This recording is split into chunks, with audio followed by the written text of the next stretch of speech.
I'm Lara, and life kinda threw me a curveball, but let's not jump ahead. Starting from the top, my folks ran this chain of repair shops. Dad was the brains, and Mom was the charm. When Dad passed, it was like the backbone of our family went with him. Mom decided to sell off the business, saying it was time to cash in and live a little. Can't blame her, really. She kept the big house, some cash for her golden years, and then dropped a bomb on me and Ava, my sister. We were each getting a cool $100,000. Ava, she's always been the wild one, eyes bigger than her stomach, dreams bigger than her wallet. Me?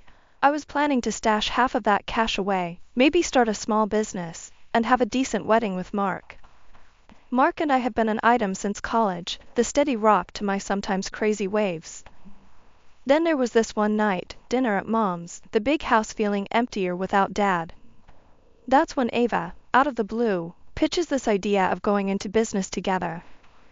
Lara, think about it, we could be unbeatable, Ava said, her eyes sparkling with that usual mix of excitement and madness. I shook my head, pushing my peas around the plate. Ava, you know I've got plans with Mark. We've talked about this. Mark, sitting beside me, nudged my arm. Babe, maybe it's not a bad idea. Ava's got a point. You two together could really make something happen. And she's your sister, she won't screw you over. Ava jumped in, seeing Mark's support as a green light. Exactly. Come on, Lara. It's now or never. We can make our old man proud, start something he'd wish he did. I looked between them, feeling like I was being cornered. But it was that look in Ava's eyes, damn it, that made me cave.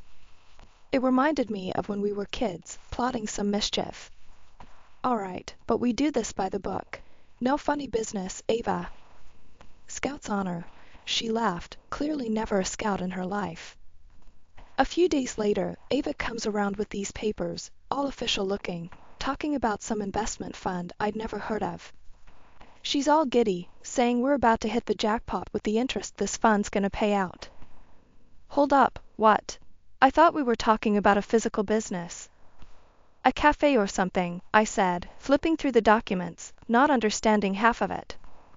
Change of plans, Lara. This is way better. Trust me, we're gonna be rolling in it, Ava assured, her excitement not quite infectious this time. I felt my stomach twist. Ava, this isn't what we agreed on. I didn't say yes to gambling our money away on some fund. We don't even know who's behind it. Ava waved off my concerns like swatting a fly. Chill, sis. It's all legit. You'll thank me when we're sipping mojitos on our private beach. The days after Ava's bombshell about the investment were a blur. I felt like I was walking through a fog, each step heavier than the last. The shock of her unilateral decision to throw our money into some shady fund was slowly morphing into a cold, hard anger. I cornered her one evening at Mom's place, where we'd often meet up for dinner. The house still had that cozy, lived-in feel, but Dad's absence hung over us like a silent specter. Ava, we need to talk about this fun thing, I said, my voice steady but with an edge sharp enough to cut. What were you thinking? Ava rolled her eyes, her defense already up. Oh, come on, Lara. Don't start with me. It's done, okay? We're going to make bank. Just relax. Relax? I shot back, my calm facade cracking. You took our money, my money, and dumped it into something I didn't agree to. How am I supposed to just relax? Mark tried to step in, always the peacemaker. Ladies, maybe we should just sit down and talk this through. Stay out of this, Mark, I snapped, my frustration boiling over. This was between me and Ava, and I wasn't about to let him soften the blow. Ava leaned back, her arms crossed. Look, Lara, it's done. What do you want me to say? That I'm sorry? Fine, I'm sorry. But you're blowing this way out of proportion. It's an investment, not the end of the world. I could feel the vein in my forehead throbbing.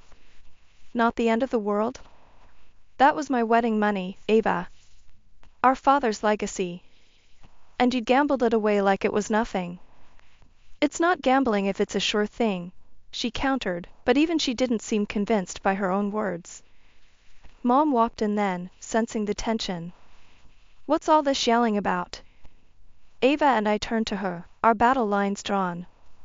I explained the situation, trying to keep my voice level, but the betrayal I felt was hard to mask. Mom listened, her expression growing more troubled with each word. When I finished, she sighed, a deep, weary sound. Ava, is this true? Ava shrugged, a defensive smirk playing on her lips. Yeah, so what? It's going to pay off, you'll see. Mom turned to me, her eyes soft with sympathy. Lara, honey, I know you're upset, but let's not make a bigger mess. No police, please. We're a family. We can sort this out. I felt like screaming, running, anything to break free from the insanity of the situation. But looking at Mom, seeing the plea in her eyes, I deflated. Fine, Mom. For you. But this? This isn't over. The ride home with Mark was silent, a thick, uncomfortable silence. He finally spoke up as we neared our apartment. Lara, maybe it's not as bad as it seems. Ava's made mistakes, sure, but she's your sister. I turned to him, my heart heavy. Mark, she didn't just make a mistake. She betrayed me. And for what? A quick buck? He reached over, taking my hand. We'll figure this out, Lara. Together. Okay? His words were meant to comfort, but they felt hollow. The air felt heavy, like before a storm, when Ava dropped the next bombshell that turned my world upside down, again. It was at one of our family dinners, supposed to be a regular thing, but nothing felt regular anymore. Ava waltzed in hand with Mark, my Mark. My jaw must have hit the floor because the room went silent, the kind of silence that screams. Guess what, everyone? Ava announced, her voice too cheery.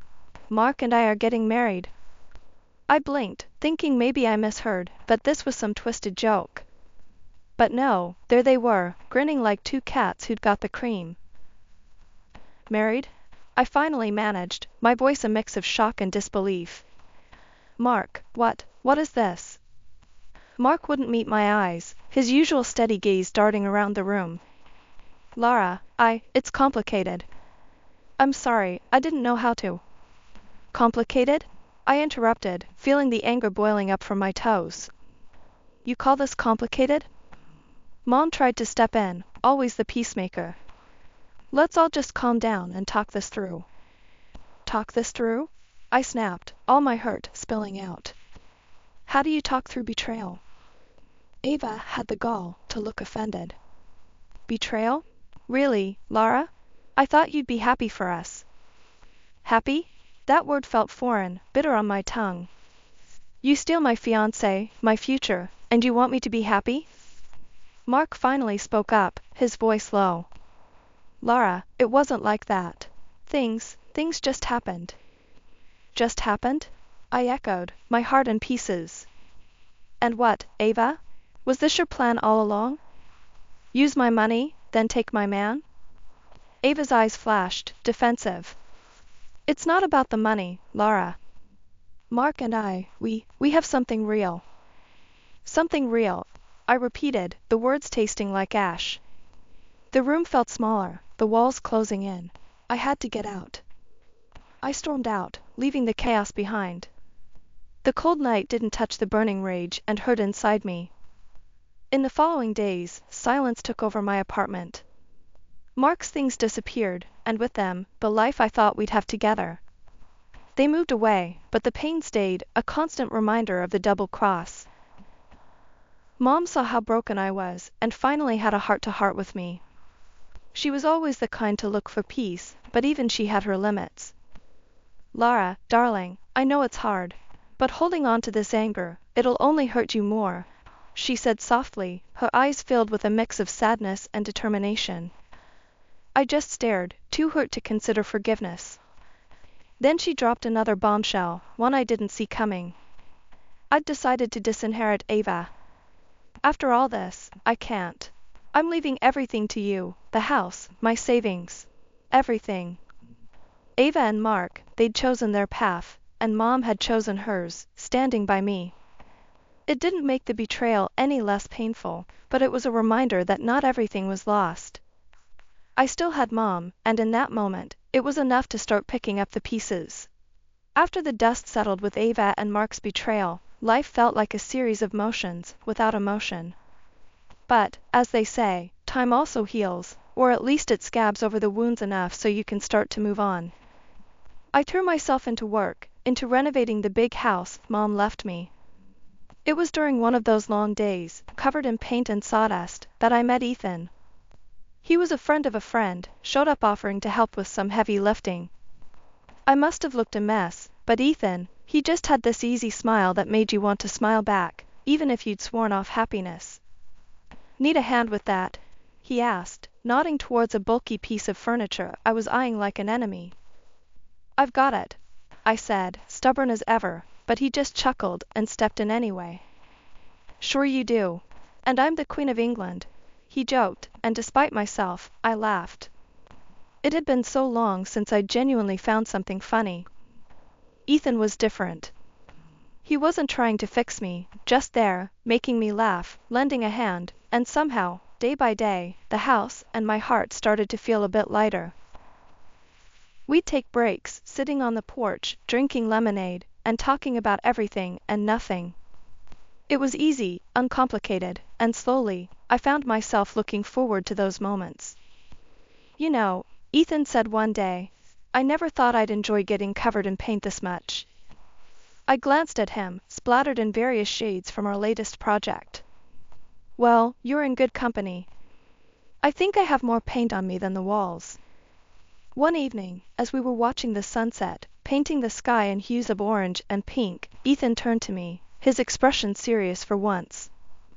"Lara," he started, and I felt a catch in my breath. "I know we'd been, you know, casual friends. But I was wondering if maybe you'd like to, I don't know, see where this goes?" My heart, which I'd thought was locked up tight, suddenly felt like it might beat right out of my chest. I looked at him, really looked, and saw the kindness, the warmth. And I realized, I did want to see where this could go. "Yeah, Ethan, I'd like that," I said, my voice barely above a whisper, but it was enough. Recovery, I learned, wasn't just about moving past the pain, it was about being open to new beginnings, even when you're terrified. Ethan taught me that. He showed me that it's okay to trust again, to love, even when your past tries to convince you otherwise.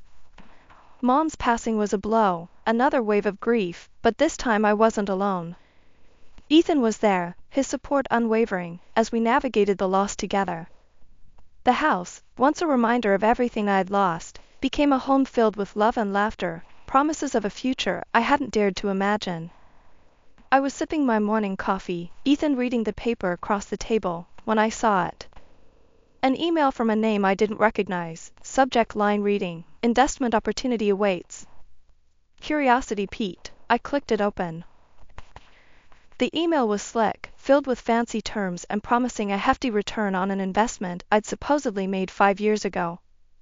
$390,000, it claimed, was sitting there waiting for me. All I had to do was claim it, or better yet, reinvest with them for an even bigger payout. My heart raced, thoughts of Ava and that disastrous investment flooding back. "Ethan," I said, my voice a mix of excitement and anxiety, "you've got to see this." He peered over, his brow furrowing as he read.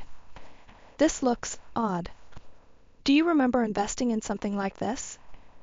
Shaking my head, I replied, "It's got to be that thing Ava dragged me into. But we never heard anything back. I thought the money was gone for good." Ethan's face was a study in skepticism. "I don't know, Lara. This smells fishy. Have you heard from Ava?" "Not a word," I said, the mere mention of her name souring my mood. After everything, I doubt she'd be the one reaching out, especially like this. Ethan stood, pacing the kitchen. "We should be careful. This could be a scam. You said you never got any paperwork or saw any returns, right?" "Right," I confirmed, the initial excitement waning under his logical scrutiny. "What do you suggest?" Let me do some digging, Ethan proposed, always the problem solver. I've got a buddy who works in finance, he can look into this company, see if they're legit. Ethan spent the next few days on the phone, sending emails, and meeting with his finance friend. I tried not to hover, but the waiting was agony. Finally, he came home with news. So, my friend did some digging. This company barely exists on paper. And the investment fund? No record of it actually making any payouts. It's a ghost, Lara, Ethan explained, a hint of anger in his tone. I felt a mix of disappointment and relief. So, it's a scam. Looks like it. But there's something else, Ethan added, hesitating. My friend said these types of scams usually target people based on specific info. They knew exactly how to bait you, Lara. It's possible someone gave them your name, someone who knew about the investment. The implication hung in the air, heavy and unsaid. Ava. But why? And why now? I pondered, the question swirling in my mind. And then I realized everything. She found out about my savings, inherited from our mother. The weeks after Ethan decided to bring in a private detective were the longest of my life. Every day was like sitting on a bed of nails, waiting for any news that could explain the bizarre email and maybe shine a light on what Ava and Mark were up to. When we finally got the call to come in and discuss the findings, my stomach was in knots. The detective's office was one of those nondescript places, blending into the cityscape, easy to miss if you weren't looking for it. Ethan squeezed my hand as we sat down across from the detective, a guy named Dan, who looked like he'd seen it all twice over and then some. He had this calm way about him, but his eyes missed nothing. So, Dan started, flipping open a folder. Your sister and her husband have been busy. I braced myself, expecting bad news, but not ready for the depth of it. They'd been moving from state to state, leaving a trail of fraud scandals behind them. It's quite the rap sheet, Dan continued, his voice steady. My heart sank. Ava, involved in fraud? It was hard to wrap my head around. And Mark, the guy I thought I knew? It felt like a punch to the gut. Dan didn't pause, laying out the rest like cards on the table. Right now, they're here, in your city. Your sister is posing as the owner of a large investment fund, drawing people in to invest in big projects. Ethan's grip on my hand tightened. But it's all a front, he asked, his voice hard. Exactly, Dan confirmed. She rented an office in a high-end business center, but it's all for show. Plans to collect as much as she can and then skip the country. They've already got visas and plane tickets. The room spun a little. Ava and Mark, planning to scam people out of their hard-earned money and then just flee? How could they have sunk so low? Ethan was the first to break the silence. Can we stop them? There's got to be a way to prevent this. Dan nodded, his expression serious. It's possible, but we'll need to act fast. Gather more evidence, maybe catch them in the act. It's risky, but it might be the only way to bring them down. I felt a mix of fear and determination. Ava was my sister, but the person Dan described? That was a stranger to me. And Mark? He was as good as a stranger now, too. We'll do it, I said, surprising even myself with the firmness in my voice. Whatever it takes. We can't let them hurt anyone else. D-Day felt like jumping off a cliff with nothing but hope that the water below wasn't too shallow. Ethan and I had laid all our cards on the table for the police, but Officer Daniel's plan still had me reeling. Undercover? Me? It sounded insane, yet here I was, strapped with a mic and a heart hammering so loud I was sure it could be heard across the room. The office of Ava's so-called investment company was a high-end affair, sleek and buzzing with activity. Walking in, I felt every eye on me, though most were probably just curious or too wrapped up in their own business to care. I approached a counter where a lady with a rehearsed smile greeted me. Welcome. How can we help you invest your future with us today? I cleared my throat, trying to sound confident. I'm here to look into investment opportunities. I've heard good things.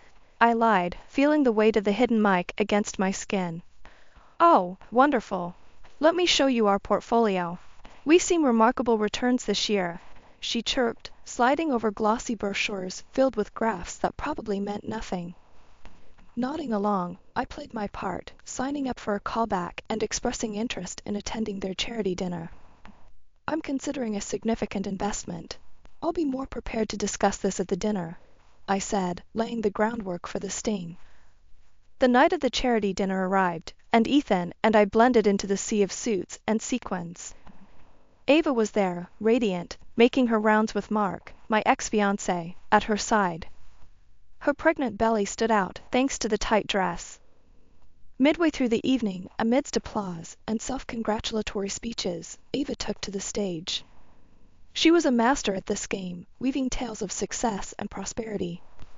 Then, her eyes found me in the crowd. And here, we have a living testament to our fund's success. My sister, everyone. She's seen incredible returns on her investments with us. The room's attention shifted to me, a collective expectation hanging in the air. I took the stage, my legs somehow carrying me to face the crowd. Thank you, Ava, I began, my voice steady thanks to countless rehearsals in front of Ethan. But, I'm afraid there's been a misunderstanding. I paused, letting the tension build. 5 years ago, I learned a hard lesson about trust and deceit, courtesy of my sister and her partner. Whispers rippled through the room as I continued. They're not the financial geniuses they claim to be. They're con artists, and this fund is their latest scam. The silence was deafening. Then, chaos erupted as police officers entered, moving through the crowd with purpose. Ava's shock quickly turned to fury. You little snake, how could you? She spat, making a break for it, only to fall spectacularly, the prosthetic belly revealing its true nature as it slid awkwardly to the side. The crowd gasped, the spell finally broken. As Ava and Mark were taken into custody, the room buzzed with the realization of the truth. Ethan wrapped an arm around me, whispering, "You did good, love. Really good." The dust finally settled after the sting operation, and the reality of Ava and Mark facing the music for their actions started to sink in. Ethan and I sat in our living room, the early morning light casting a soft glow over the chaos of the past few weeks. Ethan broke the silence, his voice a mix of exhaustion and relief. You know, I never doubted we'd pull through, but seeing it all go down was something else. I leaned against him, feeling the weight of everything that had happened. I know. It's like waking up from a bad dream, except it all actually happened. He kissed the top of my head, a gesture of comfort and solidarity. What matters is it's over. Ava and Mark will get what they deserve, and we can start to move on. The thought of moving on was daunting yet necessary. It's going to be strange, not having this looming over us. What do we do now? Ethan grinned, that mischievous twinkle in his eye I'd come to love. Well, for starters, we could take that vacation we've been talking about for ages. Get away from it all, just the two of us. I couldn't help but smile back. The idea of getting away, even for a little while, sounded like heaven. I think I'd like that. A lot. Our conversation was interrupted by a knock on the door. It was Officer Daniels, looking less like the stern policeman and more like a friend who'd been through the trenches with us. Got a minute? He asked, stepping inside. I thought you'd like to know, Ava and Mark's trial is set. With the evidence and your testimony, the DA's confident they'll be put away for a long time. The news brought a mix of emotions, but mainly a deep sense of closure. Thank you, Officer Daniels, for everything, I said, feeling a chapter of my life closing for good. He nodded, understanding the weight of his words. Just doing my job. You two take care of each other, all right? In the weeks that followed, Ava and Mark's trial came and went. They were convicted, their future now a stark contrast to the freedom they once took for granted. It was a bittersweet victory. Ava was still my sister, but the path she chose was hers alone. Ethan and I did take that vacation, finding solace in the quiet moments away from the world's noise. We talked about the future, about hope and healing, about building a life on the foundation of trust and love. The adventure we'd been through tested us in ways I never imagined, but it also showed me the strength we have together. Life's unpredictable, filled with challenges and unexpected turns, but facing them with Ethan by my side makes all the difference.